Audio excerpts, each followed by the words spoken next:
మధ్యన జగన్ నోరు నుంచి నిజం చెప్పిస్తున్నాడు తల్లి, నిజం చెప్పిస్తున్నాడు. ఆ నిజం ఏంటో తెలుసా? జగన్కి పేపరు టీవీ లేదంట తల్లి. నిజమే తల్లి. ఆ పేపరు టీవీ మన డబ్బులు దొబ్బి పెట్టిన పేపర్ టీవీ, అది మన పేపర్ టీవీ తల్లి. నిజమే. జగన్ కి పవర్ ప్లాంట్ లో భారతీ సిమెంట్ లేదంట తల్లి. నిజమే తల్లి. 1,00,000 కోట్ల ప్రజాధనాన్ని లూటీ చేసి పెట్టిన ఈ తల్లి, అది మన డబ్బులే. ఆయనకి ప్యాలెస్లు లేవంట తల్లి. ఉన్న ప్యాలెస్లన్నీ అవినీతి పునాదులు. మన దగ్గర నుంచి దోచిన డబ్బులతో ఆ ఇల్లు కట్టుకున్నాడు తల్లి, అది మన ఇల్లులే. 2 నెలలు ఓపిక పట్టండి తల్లి, ఆ ఆస్తులన్నీ జప్తు చేసి ఆ డబ్బులు తిరిగి ప్రజలకు అందించే బాధ్యత కూడా నేను తీసుకుంటాను. ఆయనే చెప్తున్నాడు కదా నా దగ్గర లేదని. ఆయనే చెప్తున్నాడు కదా నాకు ఇల్లు లేదు, నేను పేదవాడిని, పేపర్ లేదు, టీవీ లేదు, సిమెంట్ ఫ్యాక్టరీ లేదు, పవర్ ప్లాంట్ లేదు అని ఆయనే చెప్తున్నాడు కదా. మళ్ళీ ఇది ఎవరిదో కనుక్కుందాం, జప్తు చేస్తాను, అమ్మేసి ప్రజలకి అప్పగిచ్చే బాధ్యత మేము తీసుకుంటాం. జగన్ చూస్తే ఒక బిల్డప్ బాబాయ్ గుర్తొస్తాడు. అందుకే యాత్ర 2 సినిమా తీశారు. అది కాసా తుస్ యాత్ర అయింది. మొదటి షోకి కూడా ఎవరు వెళ్ళేదానికి సిద్ధంగా లేరు. పాపం వాళ్ళ ఎమ్మెల్యేలకి టార్గెట్ ఇచ్చారు, ఇన్ని టికెట్లు కొనండి, ప్రజల్ని తోలండి అని. ప్రజలన్నారు చాలే మా జీవితాలతో ఆడిన ఆట, ఇప్పుడు వైకాపా అంతిమ యాత్ర మొదలైందని వాళ్ళు చెప్పారు. ఈ మధ్యన సభకెళ్ళి నేను అర్జునుడిని, అభిమన్యుడిని అంటున్నాడు. అరే మీరు ఒక భస్మాసుడబ్బా, మీరు ఎక్కడ అడుగు పెట్టినా ఎవడి పైన చేయి పెడితే వాళ్ళ పని గోవిందా గోవిందా. అసలు అబద్ధానికి బ్రాండ్ అంబాసిడర్ జగన్ తల్లి. ఆయన నవ్వులో అబద్ధం ఉంటుంది, ఆయన నడకలో అబద్ధం ఉంటుంది, ఆయన మాటల్లో కూడా అబద్ధం ఉంటుంది. ఈ మధ్యన ఏ మీటింగ్కి వెళ్ళినా జరగబోయేది పేదలకి పెత్తందారుల మధ్యన యుద్ధం అంటున్నాడు తల్లి. ఈ పెత్తందారు ఎవరో మీరు తెలుసుకోవాల్సిన అవసరం ఉంటుంది.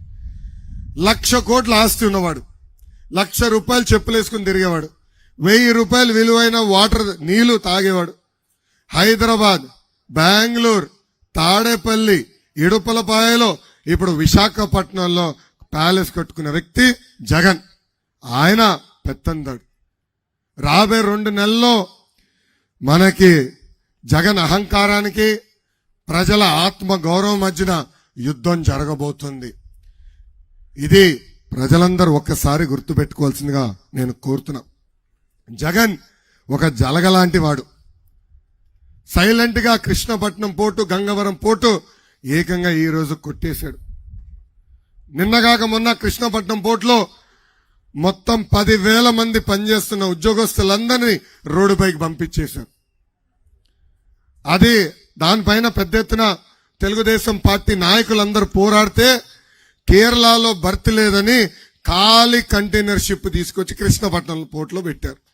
అది తెలుసుకున్న నెల్లూరు నాయకులు, అక్కడ కోర్టు దొంగ ఉన్నాడులే కాకాని గోవర్ధన్ రెడ్డి, కోర్టులోనే దొంగతనం చేశాడు తెల్ల ఆయన. ఆ కాకాని గోవర్ధన్ రెడ్డి రాత్రి వెళ్ళి అక్కడ ఒక వీడియో సినిమా తీసి ఏకంగా పోర్టులో ఏదో అద్భుతాలు జరుగుతున్నాయని చూపించారు. అక్కడ పనిచేస్తున్న కార్మికులు బయటికి వచ్చి జరుగుతున్న నిజాలు చెప్పారు. కనుకనే మనందరం వాస్తవాలు తెలుసుకున్నాం. అంటే చూడండి, పోర్ట్లు వదిలిపెట్టారు, ఇసుకని వదిలిపెట్టారు, క్వారీల్ని వదిలిపెట్టారు, ఇంకా పక్కన్న కొండలు కూడా వదిలిపెట్టే పరిస్థితులు లేరు. ఎక్కడ ఏది దొరుకుతుందా, ఎలా దోచుకుందాం, ఎలా దాచుకుందాం అనే ఏకైక ఆలోచనతో ఈరోజు ఆంధ్ర రాష్ట్ర ముఖ్యమంత్రి జగన్ పరిపాలిస్తున్నారు. ఆ 2 పోర్టులు కంటైనర్ పనులు ఆపేసిన వల్ల ఈరోజు పెద్ద ఎత్తున రైతులు, చిన్న మధ్య పరిశ్రమలు పెద్ద ఎత్తున ఇబ్బందులు పడుతున్నాయి. ఇక్కడున్న ప్రజలందరినీ నేను క్విజ్ అడగాలనుకుంటున్నా. రెడీగా ఉన్నారా? రెడీగా ఉన్నారా? రోజు జగన్ ఏం తింటాడు? మొదటి ఆప్షన్ కిచిడి, 2వ ఆప్షన్ అన్నం, 3వ ఆప్షన్ ఇసుక.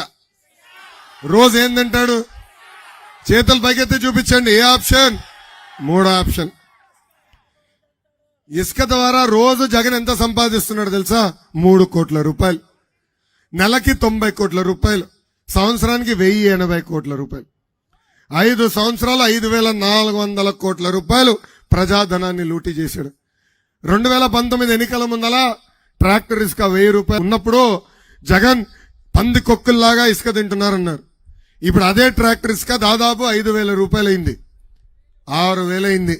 ఇప్పుడు అడుగుతున్నా జగన్ని, ఏ పంది కొక్కు ఈ ఇసుక తింటున్నాడు? జగన్ అడగాలనుకున్నా, ఇసుక రుచి బాగుందా? 2 నెలలు ఓపిక పట్టి జగన్ వడ్డీతో సహా ప్రతిదీ కక్కిచ్చే బాధ్యత వ్యక్తిగతంగా నేను తీసుకుంటా. ఒకసారి మీరందరూ ఫోన్లు బయటికి తీయాలి, తీసి గూగుల్లో 6093 అని కొట్టండి. 6093 కొట్టండి.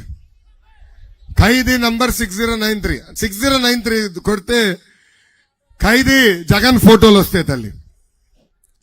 జగన్ ఒక ఖైదీ కాబట్టి ఖైదీలంటే చాలా ప్రేమ తల్లి. ఆయనకి ఖైదీలకి నెలకి 2,000 రూపాయలు ఆయన ఇస్తాడు తల్లి. కానీ సంక్షేమ హాస్టల్లో చదువుతున్న బడుగు బలహీన వర్గాలు చెందిన విద్యార్థులకి కనీసం కాస్మెటిక్ ఛార్జీలు ఈ ప్రభుత్వం పెంచలేదు తల్లి. పాప ఆ విద్యార్థులకి, ఆ ఖైదీలకి ఇచ్చే 2,000 రూపాయల్లో సగం కూడా ఆ బడుగు బలహీన వర్గాలకు చెందిన విద్యార్థులకి వెల్ఫేర్ హాస్టల్లో డబ్బులు ఈ ప్రభుత్వం ఇవ్వటం లేదు. అంటే పేద విద్యార్థులంటే ఎంత చిన్న చూపో ఇదొక ఉదాహరణ మాత్రమే.